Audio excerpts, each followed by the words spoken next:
Hey yo, salut, bonjour, salutations, on se retrouve aujourd'hui pour une nouvelle vidéo sur ma chaîne La Bibliothèque de Riel. Aujourd'hui on va parler du roman Flocons d'amour de John Green, Maureen Johnson et Lauren Miracle.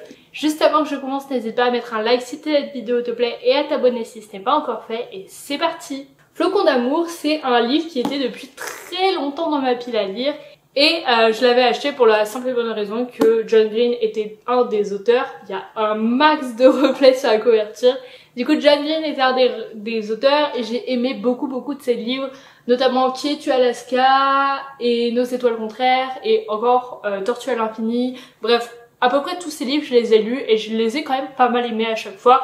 J'avais lu celui-là, je m'étais dit pourquoi pas. Sauf que je crois que je l'avais acheté genre en janvier de l'année dernière et je m'étais dit bon, je vais attendre que ce soit Noël. Du coup là je l'ai lu au tout début du mois de décembre pour l'ambiance Noël quoi. Du coup Flocons d'amour, c'est 3 histoires qui sont un peu entremêlées mais pas vraiment, dans le sens où on retrouve en fait les personnages genre même lycée.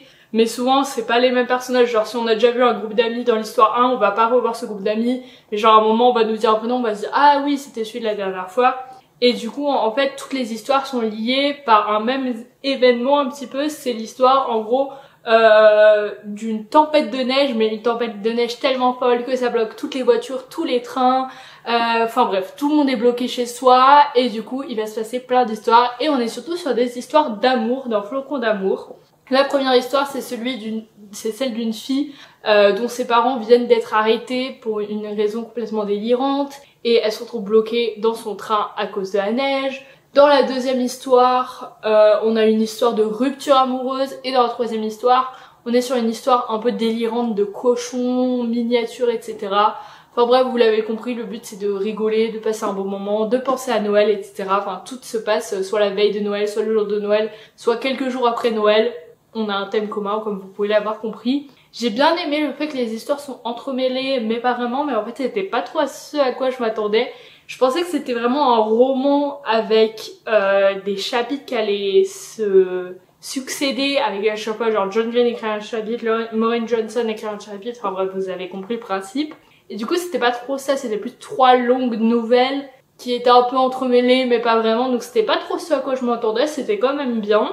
Les 3 étaient bien, mais le seul truc qui m'a dérangé, c'est qu'il y avait plusieurs fois genre des clichés genre sexistes, validistes et tout, et j'ai trouvé ça un peu bizarre, le nombre de clichés qu'il y avait, de stéréotypes de phrases qui est pas censé être là quoi. J'étais en mode ça fait beaucoup. Du coup voilà, ça c'était un petit peu le truc le plus dérangeant de ma lecture. Genre il y a un moment en fait où je vais pas spoiler, mais en gros ils ont un objet on va dire, et je change un peu la situation pour que vous compreniez ce que je veux dire, mais sans vous spoiler. Ils ont un objet et en fait cet objet il est censé être à eux, mais il y a une dame qui croyait que c'était son objet.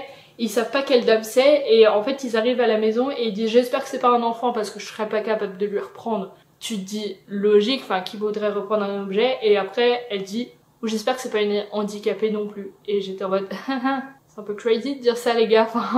Donc bon, genre tu dois avoir de la pitié pour les personnes handicapées, du coup si c'est elle qui a l'objet, bah je pourrais pas lui reprendre. Enfin bref, c'était un peu bizarre, et il y avait quelques clichés comme ça qui revenaient, et ça c'était un petit peu gênant. À part ça, on a une bonne ambiance de Noël, on a des personnages sympas, ils sont tous un peu irréalistes dans le sens où ils sont vraiment grossiers les personnages, enfin je veux dire ils sont pas bien définis comme dans un livre, ils sont un peu construits sur des stéréotypes, et genre ça se voit que les auteurs ils ont pas énormément creusé en construisant les personnages, genre ils se sont pas dit on va faire un personnage qui a ça, mais qui est aussi ça, même si c'est un peu contradictoire. Là vraiment c'est des clichés ambulants un peu tous les personnages. Mais bon, c'est une romance de Noël, faut pas non plus chercher trop loin, c'est ce que je me suis dit en le lisant. Du coup finalement c'était pas si mal. Je lis pas souvent des romances et je lis pas souvent des livres de Noël, donc je pense que si vous aimez ce style un petit peu cucu parfois, genre là c'est vraiment le cas, ça peut vous plaire. Moi c'est pas non plus mon style préféré, mais ça allait, franchement je m'attendais à pire. Et celui écrit par John Green, bah j'ai bien reconnu le style de John Green. Encore une fois un peu moins poussé que d'habitude, un peu moins pointilleux, je cherche mes mots, c'est une dinguerie, un peu moins pointilleux, un petit peu moins voilà, mais c'était quand même intéressant. Et puis voilà, ça se lit vite, les chapitres sont courts, le style est sympa. J'ai pu découvrir 2 autrices que je connaissais pas, je sais pas ce qu'elles ont écrit d'autres. Mais en tout cas j'ai trouvé ça très sympa à lire et je vous le conseille si vous cherchez une petite romance de Noël. On sera sur une vidéo un peu courte aujourd'hui parce que bon, ça reste Flocon d'amour, j'ai pas non plus 1000 trucs à vous dire, mais voilà, j'avais envie de vous partager cette lecture parce que c'est pas forcément le livre dont je parle souvent sur YouTube, donc voilà. Et si cette vidéo vous a plu, n'hésitez pas à mettre un petit like, un petit commentaire et à vous abonner à ma chaîne YouTube et voilà.